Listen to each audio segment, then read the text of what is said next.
really looked at issues that affected marginalized communities and implemented programs to help them overcome those challenges. And so again, that's something that I'm also really, really proud of. If we can move to the next slide, please. So our work focuses on affordable housing, affordable childcare, early education programs, affordable healthcare, which is so important, especially now amid a pandemic where so many people are unemployed and they would typically get their healthcare through their employer, and that is not an option for them anymore. We also focus on women's rights, equal pay, and gender equity. And just a quick snippet about some of our programs. Our largest program is actually our domestic violence program. We started this nearly 45 years ago. And within that program, we have both emergency housing, which is short-term, and long-term housing, which is our rapid rehousing program. Through that program, we're able to provide food, clothes, housing, transportation, therapy for those who are in need, legal assistance, and employment assistance for women and children who are escaping domestic abuse. We actually operate the largest domestic violence shelter in Palm Beach County. One of the great things also is that when women and children are transitioning out of the emergency shelter, they have the opportunity to move into our rapid rehousing program, where we will help them with about 3 months of rent, sometimes more. We operate on a case-by-case basis. And we're also able to help them with rental utilities and deposits and things of that nature. We also have a child development center, which is one of my favorite programs. The Child Development Center allows us to provide free quality childcare to children between the ages of 3 and 5 from low to moderate income families. It is a nationally accredited program. And one of the unique things about this program is that we are able to essentially impact the entire family. So while the children are in school, we have a full-time family engagement specialist that works with the family to help moms and dads overcome issues of healthcare, unemployment, mental health challenges, you name it. We even have an emergency fund where if parents are in a situation, for example, and they have an automobile and let's say it costs $400 for repairs and they don't have that, we have the ability to help them with those financial emergencies as well. So I'm super proud of that program. We also have our Women's Health Institute program, which is our newest program. It focuses on providing increased access to affordable healthcare for women and minority groups. This program is a partnership that we have with Florida Atlantic University and their Community Health Center. It allows us to provide free physicals, vision checks, hearing checks, and even do blood work if necessary. And then the racial justice and gender equity program is really the pillar of YWCA. I just talked about the mission, empowering women and eliminating racism. And that's what the racial justice and gender equity program really promotes. We have on one end the racial justice and then the other end the gender equity. This program allows us to build partnerships and collaborations in the community that make this a safe and an enjoyable environment for everyone in our community. So I think that's super important. I can go right into the board, or should we give Jennifer the opportunity to talk about her mission and vision? Yeah, I think that makes more sense. And then we can go into the substance about the culture of philanthropy. Okay, thank you, Judith. So I am, as Judith said, her very long time friend and the CEO of the Jewish Women's Foundation of the Greater Palm Beaches. I have been with JWF for 6.5 years, and I have been in various roles before I moved into the CEO role about a little over 2 years ago. When I moved into this role, board governance was actually one of my top priorities because that was definitely an area where we could be doing a better governance issues with our board. But one of the major areas was actually talking about the culture of philanthropy. and having all of the board members understand how critical their role was in development. So that's a little brief background on kind of where I'm coming from. So you can see the mission of the organization. So we are focused on creating long-term social change to advance the status of all women and girls in the US and Israel. Social change is kind of a key point of our mission. So we do not provide any direct services, nor do we support any direct service with our grant making. Judith, you can go ahead and advance. So here are just some quick facts about us. So we are really focused on social change for all women and girls. Even though we have the Jewish in our name, we're not actually exclusive to the Jewish community. And actually a large part of our work is really focused on just women and girls broadly. So we are a somewhat of a membership-based organization. So you can participate with us in different ways, but we do have members who, for women who really want to become engaged with us at a high level, there is an option to become a member for 3 years. And so we do have about 100, we call them trustees currently. And so this is really the primary pool of women that I work with, not to be confused with board members. So our board members are just board members, and then our trustees are our members. So we are entirely funded by individual donations, and we have some corporate sponsorship that comes through usually around our annual fundraising event. So we do not receive grants of any kind. So our max board can be 18 people, but we currently have 14 members. We do require our board members to contribute a minimum of $1,000 a year in addition to what they pay to be a trustee, which is usually $2,000 a year. And that's a relatively new component to being a board member that we added, I guess, 2 years ago when we were working on the governance issues. That was something that we decided to explicitly state for anyone who wanted to be on the board. And in terms of the culture of philanthropy, that's actually a really critical part of who we are and what we try to embody. Not only with our board members and our trustees, but also through other programs that we offer. Judith, you can advance. And 2 of the programs I'm going to mention quickly before we move on, to the substance of today's workshop. So some of the ways that we incorporate the culture of philanthropy is by infusing it into our 2 leadership development programs. So No Small Change is for high school students. It's open to any gender as long as you're in 9th through 12th grade. And then we also have Young Leaders Society, which is really focused on young women professionals. So generally like their 20s to early 40s. And because philanthropy from the JWF perspective is looked at as a form of leadership, we have giving circle components for both of these programs. So both teens and the young women either fundraise or contribute $250 per person, which goes towards the grant making. And the reason why we do it that way is because we feel that in order to talk about a culture of philanthropy and to really understand what it means, you have to actually engage in the practice. And so both programs, the participants decide what specific area they want to focus on with a gender lens. And then they review proposals and ultimately decide who they will give their grants or grants to. And we found that engaging in the philanthropy really makes a big difference to helping someone to understand why it's so important that you are donating money as opposed to donating time. All right, Judith, I think you can flip ahead.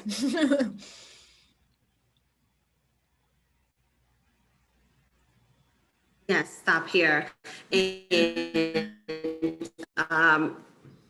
so like Jennifer, we have a cap obviously on our board members, as most boards do.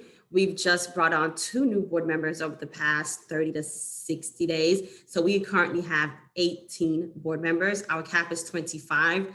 I don't think we've ever actually had 25 board members, and that would be quite a large board, but nonetheless, we have 18 and our cap is 25. If you could click one, Judith, thank you so much. Our give get policy is similar to Jennifer's. It's 2,500 each fiscal year, and all 18 board members consistently exceed that expectation. They give of their time, talent, and other resources. And then, as you know, give get is they will either give that from their own personal contribution, from a contribution that is tied to their corporation, or they'll go out and solicit those funds from another source. Next up, please. One more. We have representation in 120 countries, and so I'm really, really proud of that. We are a collaborative network of YWCAs all over the world, both nationally and internationally. Next, please. And one more. And we have 25 million members worldwide. We have a little over 2 million within the United States, but over 25 million worldwide. And I'm super proud of that as well, because that tells me that 25 million people around the world believe in our mission and have joined us in our effort to eliminate racism and empower women.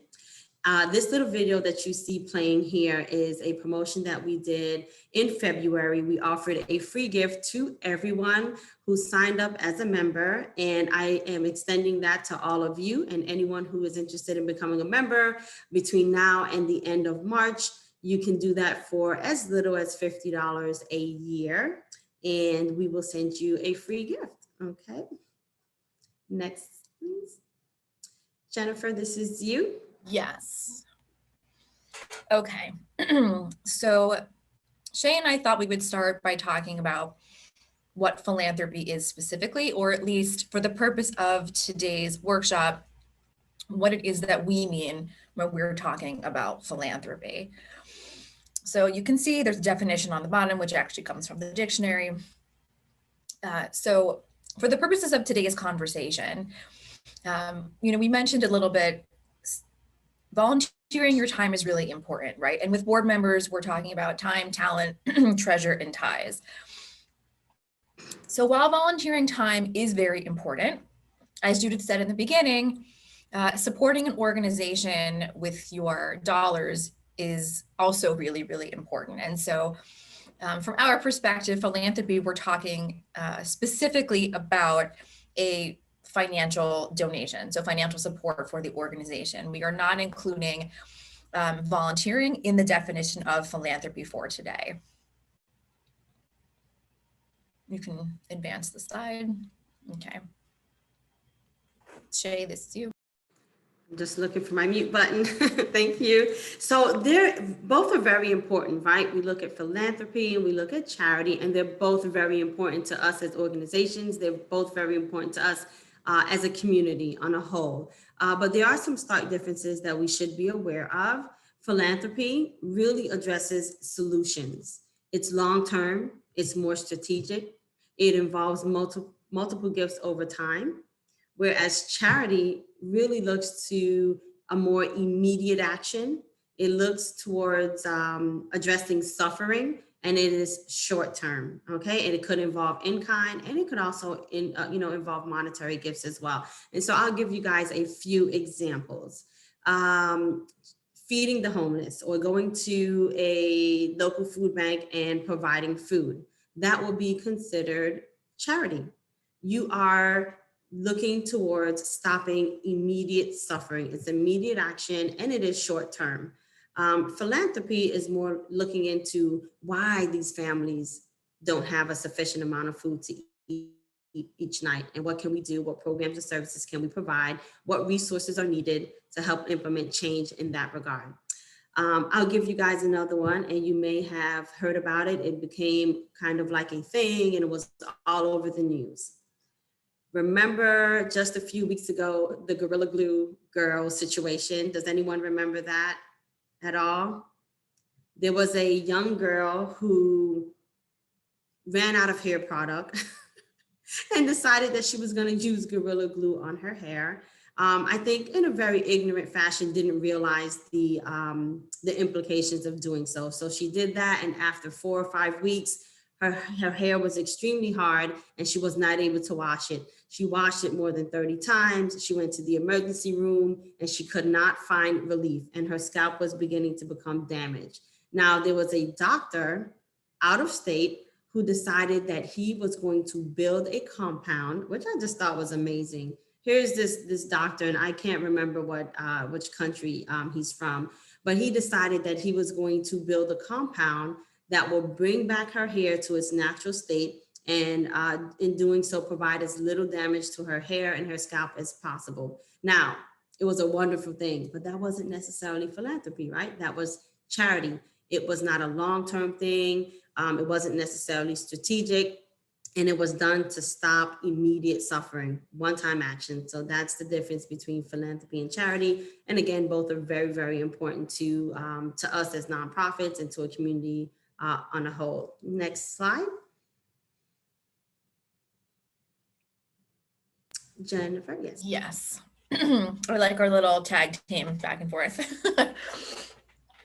So I wanted to include an example of the successful cycle of fundraising. Now, different organizations may use a different model. This is the model that JWF happens to use. And so this is basically the cycle that you should be going through if you're doing fundraising correctly. And this is something that I try to remind the board. Now, the reason why I included it is because I think it's really important that when we're talking about development, especially when it comes to board members, that we're not focusing on the solicitation piece as the sole or even the most important part of what board members do to support an organization. So you can see there's identify, cultivate, solicit, acknowledge, engage, and steward. And so you basically repeat that cycle over and over again, and often with the same person. So you'll see the solicit part, right, after the cultivation piece is one part of the whole chain. And board members can be very, very helpful with all of the other aspects. So I do have a few board members who are comfortable doing solicitations, but for the most part, I handle all the solicitations, or a board member will accompany me on a solicitation meeting, and they will help, to talk about what we do, but ultimately I'm the one who actually makes the ask. So the other components are really, really important because I'm sure, as you know, development is really about relationship building. And so the cultivation piece, the acknowledgement piece, right? So that means like sending thank you letters or making phone calls. The engagement piece and the stewardship is sort of the ongoing relationship that you have with the donor and demonstrating to them, how you're using their philanthropic dollars so that they can feel like they're having an impact and they can feel good about the work that they're doing. So that's pretty much what I wanted to go over for that. I guess if you have any questions about that, I guess we will take them after the presentation. Can I jump in, Jennifer, and just say that this is a perfect, if we go back to the last slide, it is the perfect model. It is industry best practice. It is the model that we follow. It's the model that I followed when I worked with United Way for over 10 years. And many nonprofits. It is the industry best practice. We do recognize, and I'm sure Jennifer can attest to this, is that it doesn't always work in this exact way, though. It is best practice. So for me, what I found happens sometimes is that I may solicit because I have an immediate need. So I might go to a funder or a donor or an individual and say, would you contribute $5,000 to support our Women's Health Institute or the Racial Justice and Gender Equity program? And they might say yes. And then that's the solicitation, right? And then the cultivation and the engagement begins. Because now I'm like, okay, they said yes. I need to keep up with them. I need to cultivate this relationship. I need to continue to engage them. And then I might move into the stewardship.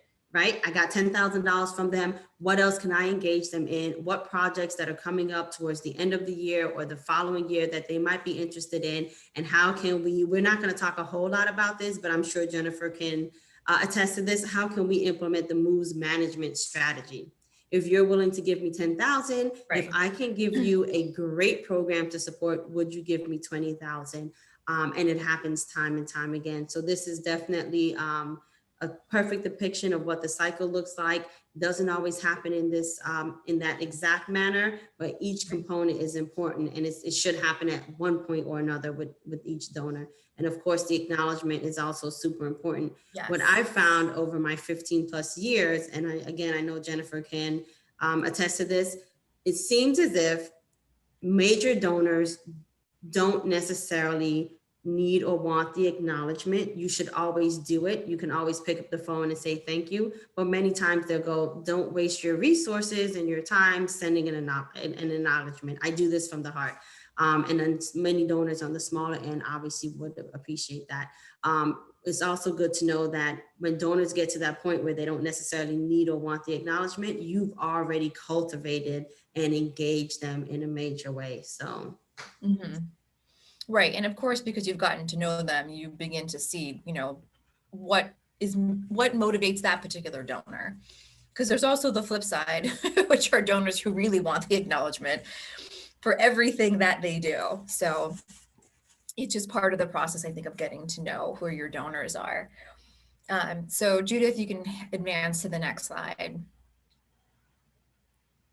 Oh, apparently I have them as coming up one by one. Okay, so this is related to the previous slide in that it identifies other,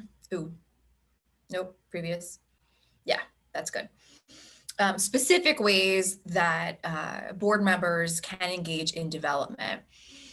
So we have, of course, which is the identify piece. So inviting, introducing, identifying. So if you have a friend or a colleague that you think would be interested in the mission of the organization that you're involved with, you can invite them to an event to come with you. You can introduce them to the CEO or the development director, or you can just simply identify that person and give their information to whoever is doing development within the organization.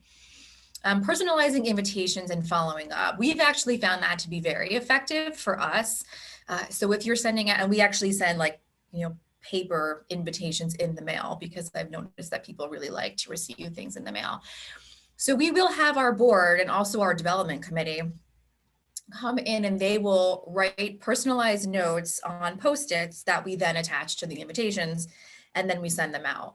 And I can say for certain, it has had, we had our big fundraiser last week, and 100% the fact that we had one of our board members who knew the person include a note on there made a really big difference for who attended, but also who, if they couldn't attend, still sent in a donation. Calling donors to thank them, really important. I mean, that's something that I certainly do as CEO, but it's really important that board members do that as well. Dropping a personal note to lapsed donors. So if the CEO or whoever tells you, so-and-so hasn't attended anything in a while, and maybe it's somebody that you know or someone you feel comfortable talking to, you can just reach out to them to see how they're doing.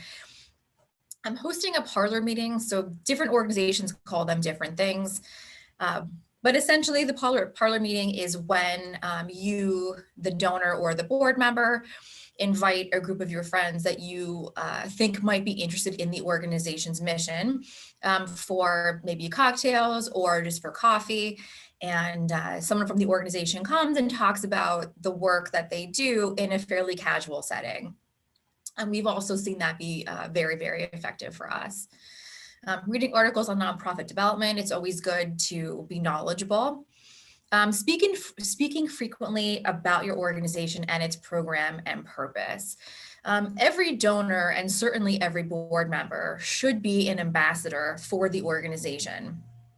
So whether you're at your book club or you're playing Mahjong or whatever it is that you like to do, there's always an opportunity to talk about why you love the organization. And if you've agreed to be on the board, then the implication is that you truly do love the organization. And so it should be easy for you to talk about what you like about it, which hopefully will encourage other people around you to ask more questions and to want to get involved. like I mentioned earlier, accompanying staff on a solicitation or a cultivation meeting, that's very effective.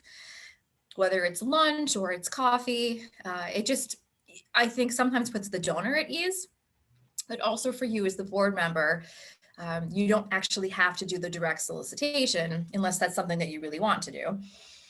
But you're there just to provide support, and then the development person or the CEO will actually do the ask. Making a legacy gift, this is something that we try to encourage our board members to do. A bequest, there's lots of different vehicles that you can do that, but it is a good way to support the organization, and it's not something that you're doing necessarily right now, but for the future. I have to move my little video thing out of the way because I can't see the slide now. Identifying potential corporate donors. Every organization will have different degrees of success with corporate donors. I will say that religious organizations or organizations like ours who are not religious but have Jewish in the name, sometimes that's a challenge for us.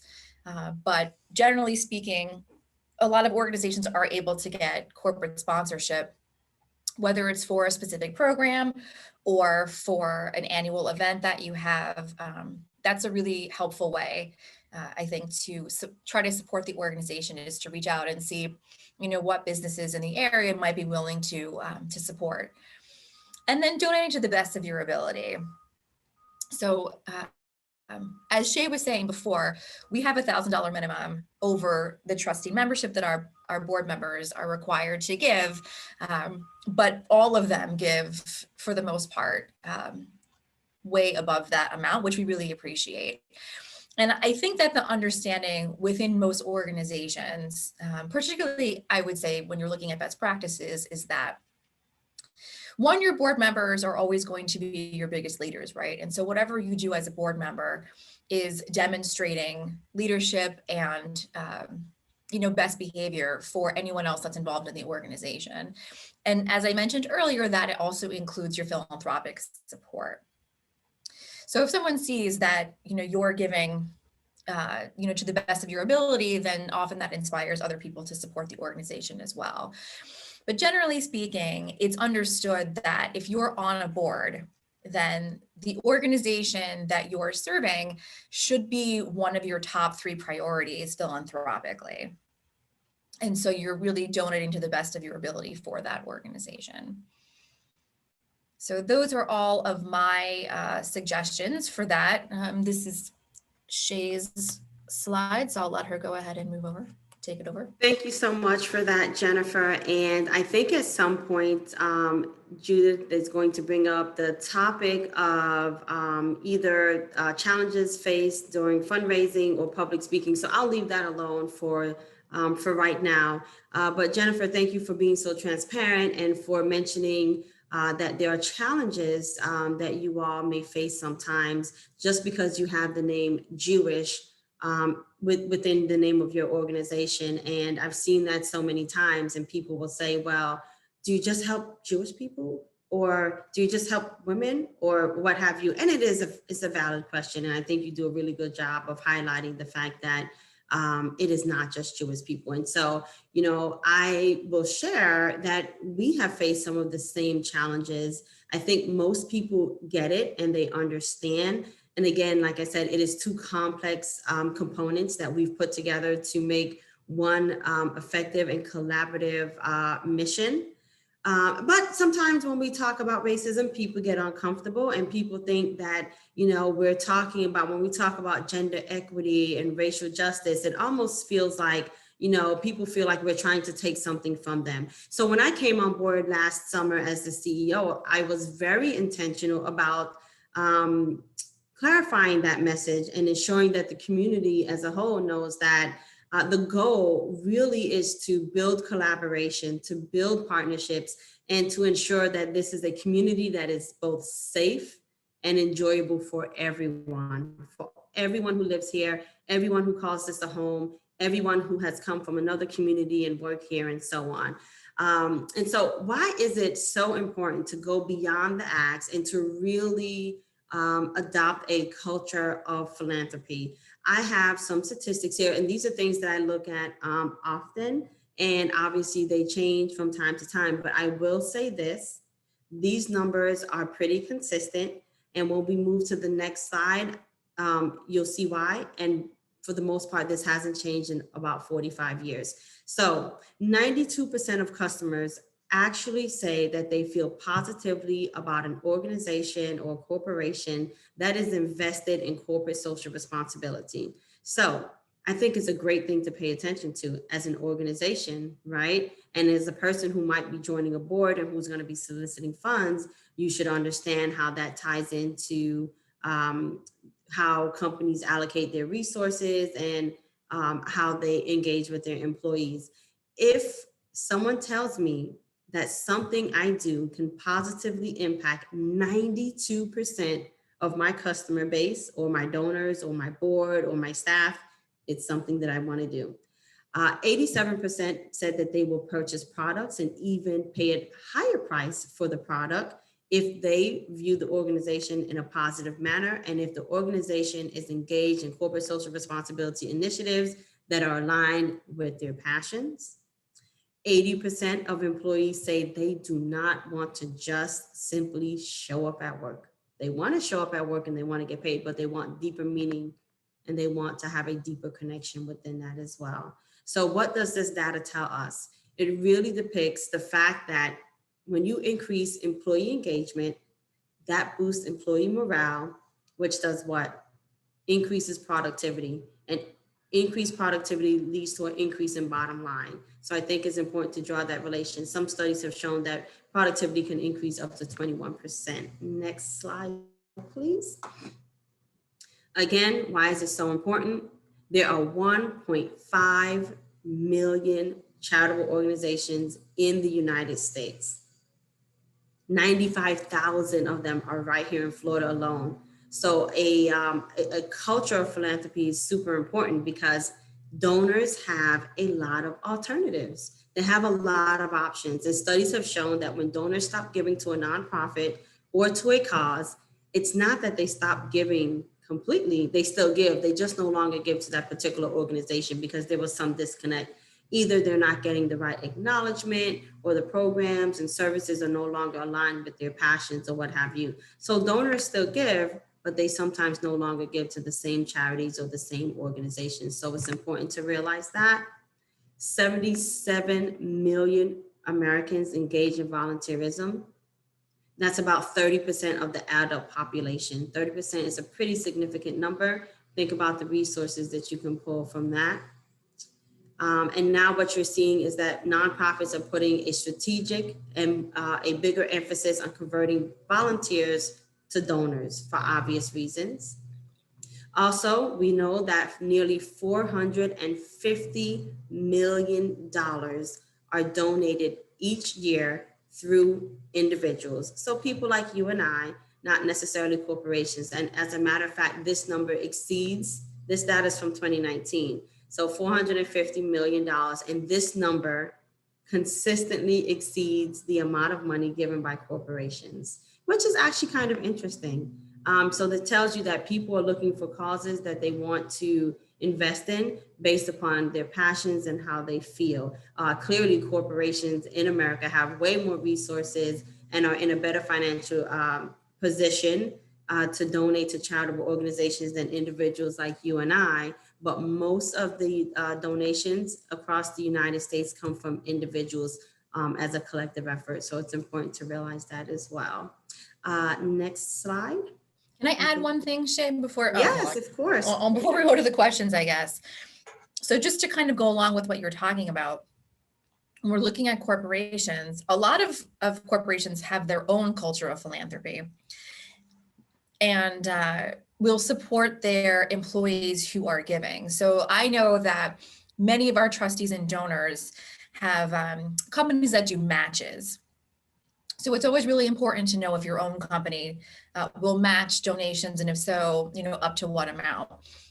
A lot of the ones that we work with, their company will match it by doubling it or up to $2,000. So just something to keep in mind as a really wonderful way to get additional funds to the organizations that you love so much is to apply for a match. Yes, many times when I am looking to make a solicitation, whether by phone or in person or an email, I will do my research ahead of time, and then I will tie whatever programming or our mission into their corporate social responsibility, and I will throw one of them out there. I just dropped my water, sorry. AARP is an organization who has supported me in many efforts, and right now I am planning to ask them for another gift. And one of the things that I've done is I've done my research, I've connected with someone who works there, and I understand that they have this amazing new initiative that supports minority women in business. And so they provide training and a slew of other opportunities for women to excel in business, whether it's an organization that you are leading or an organization that you're starting. And so I think that's absolutely phenomenal. They also have a health component. So now I'm going to go to them and I'm going to talk about the Women's Health Institute. And I'm going to say, I know you have a vested interest in this. I know your corporate social responsibility is leading you in this direction. And this is one of your newest programs. And here are the 3 things that you're doing. Here are the 3 things that we're doing. And this is how we can create some synergy. And they're going to go, okay, that makes sense. And again, they know me, they've supported me in the past, but we are in a pandemic. Many people are asking for financial support and resources are limited. So you have to give them that extra oomph that they need. And they, they might not be able to see it. So you have to show it to them. You have to spell it out and say, here's a great reason for you to support our organization. So. Another part of that too is timing, right? Because a lot of corporations establish their budget, early on. And with our experience, it's mostly like a January to December calendar year. And so we try to get to certain corporations before the beginning of the following year to see if they will commit some of their dollars, because a lot of corporations have money put aside, like from their marketing or whatever it might be, specifically for nonprofit support or sponsorships. So just something else to keep in mind is you want to really think ahead and try to get to them before all of the other organizations get to them. So I think, Judith, this is our last, as you can see, we're moving on to the question portion of the workshop. Well, thank you so much, Jennifer and Shay. That was phenomenal. And you gave us so much wonderful information. We want to open it up to questions. So folks, feel free to come off of mute and ask Jennifer and Shay any questions you have about this entire cycle and the culture of philanthropy, or of course, about either of their organizations as well, about the Jewish Women's Foundation or YWCA. So who's got some questions?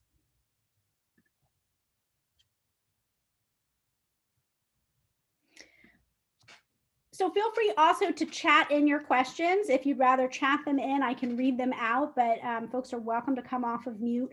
While folks are thinking about their questions, one I have for both of you is, again, because this whole program is really about empowering women to lead more and to lean into board service. How do both of your organizations approach interviewing and engaging potential new board members? For folks that are really like, yes, I want to be part of this culture of philanthropy. I want to volunteer. I want to be an ambassador. And yes, I want to help create the financial support for organizations to ensure that they can thrive and grow and make their impact. How is it that one becomes a board member? Mm-hmm. So Shay, do you mind if I go first? Go right ahead. I'll jump in after. So because we are a membership-based organization, in order to be eligible for a board seat with JWF, you have to at least be a trustee or a member. So we have, sort of a specific pool of people that we're already pulling from, but we did create, as part of our whole governance re-envisioning a few years ago, we did create a board nomination spreadsheet. And so we really try to be strategic about who we ask to be on our boards.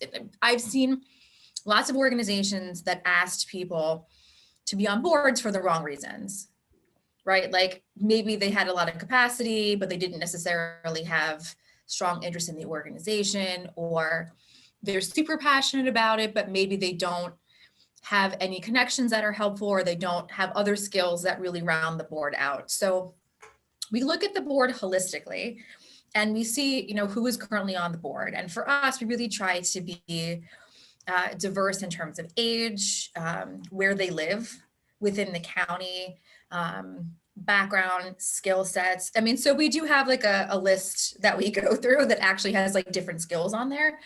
And we kind of go through that and really try the best that we can to have the most, I guess, like rounded out board as you possibly can.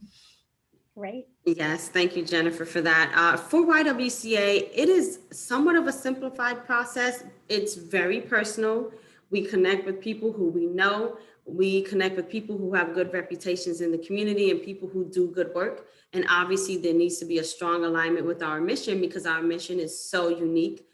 We do have a nominating committee, as Jennifer said, so they need to be nominated. We look at their skills and their background.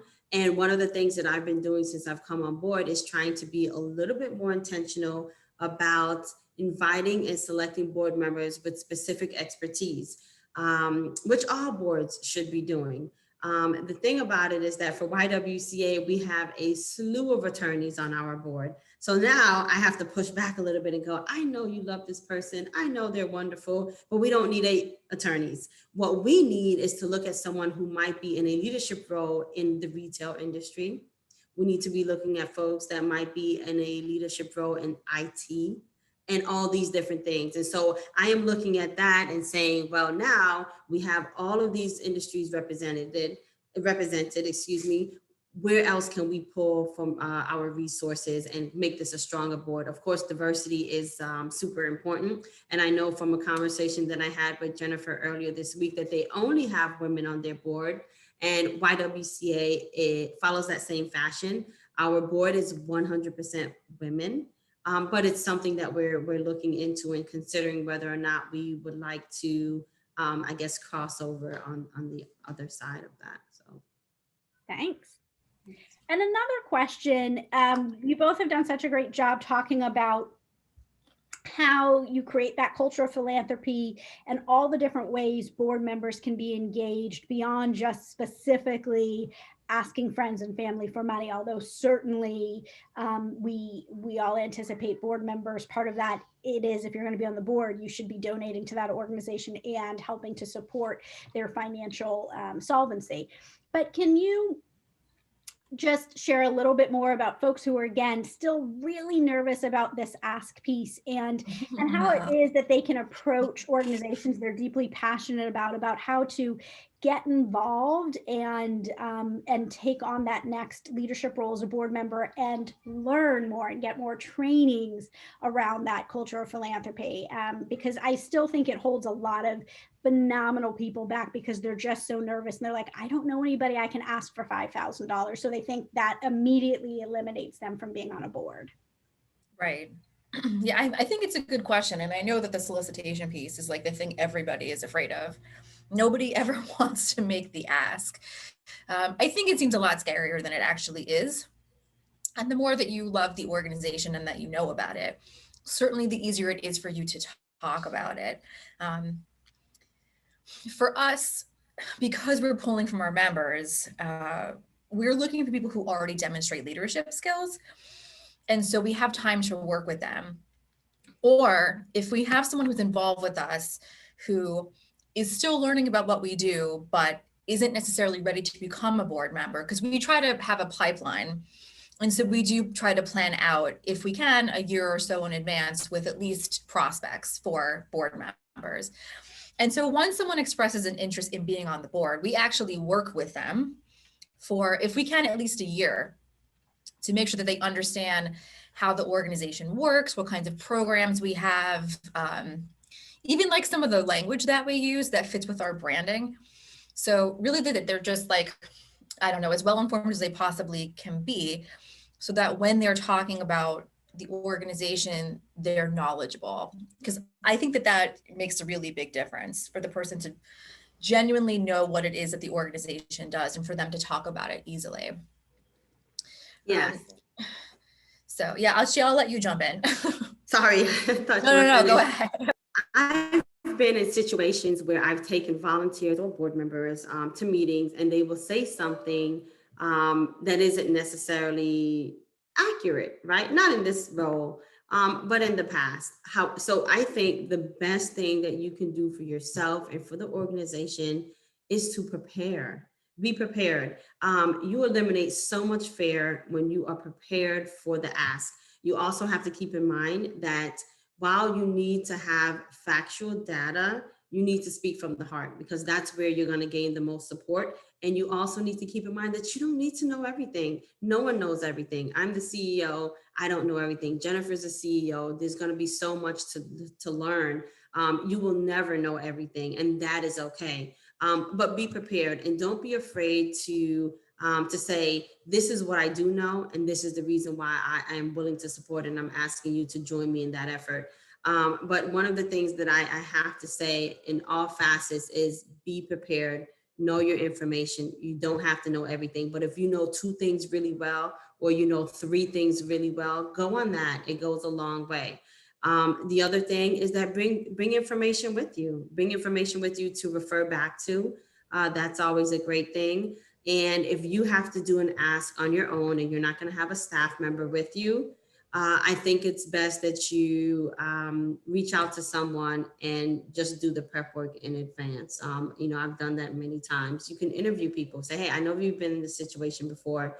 Here's what I'm facing. These are my challenges. What are your suggestions? And then look at what they offer and take the ones that you think will be the most benefit to you and implement them. But practice. Even for me, before I go in front of a large group, let's say I have, and typically it's an in-person meeting and there's going to be 400 people, 300 people there. I'll practice and I will record it and review that recording and assess myself and determine where I need to make adjustments and where I can improve. So I think once you get the hang of it and you prepare yourself, you eliminate so much fear. And no one likes being told no. And I think that's one of the biggest things, right? People think when you're told no, it's failure, but it really isn't. It's just that it wasn't the right fit, or sometimes you're not the right person. Or it wasn't the right time. Or the right time. And I talk to my board about that all the time. We want to go ask so-and-so for $5,000. Who's the best fit? You sit on another board with her, you play tennis with her, maybe you're the best fit. Or maybe I'm the best fit because she would probably appreciate having a one-on-one meeting with the CEO. So it just depends.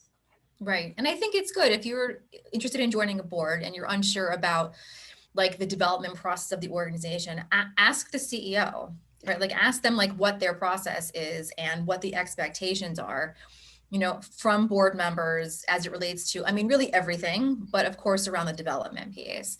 Like for us, almost never do we have a board member who solicits somebody for a gift by themselves. Yeah. Like maybe that's happened like once, and it was recently with my board chair, and she used to work in fundraising. So she's like someone who's already has done it professionally. So it was easier for her. And she'd established a relationship separately with this person. So I didn't have to be there. But almost never is that something I would expect a board member to do. Like I would always be present for that. So I think that makes it a little bit easier. But again, just ask what the expectations are so you know exactly what you're getting into before you decide whether or not, it's the right organization for you. Well, thank you so much again to Jennifer and to Shay, to the Jewish Women's Foundation and YWCA. You both have phenomenal missions and you have shared so much of your wisdom and your passion with us today, so we can all lean into board leadership and creating a culture of philanthropy. So we will, make information about this topic available on the website. We'll send out more information about this really important topic as well. And we just want to say thanks to everyone again for participating today, and a round of applause to our phenomenal speakers and facilitators. Our next program in April will be around strategic planning, so be checking your emails for information on that. I hope everybody has a phenomenal rest of your day, and thank you again to our speakers for sharing your passion with us. Thanks for having us, Judith. Bye.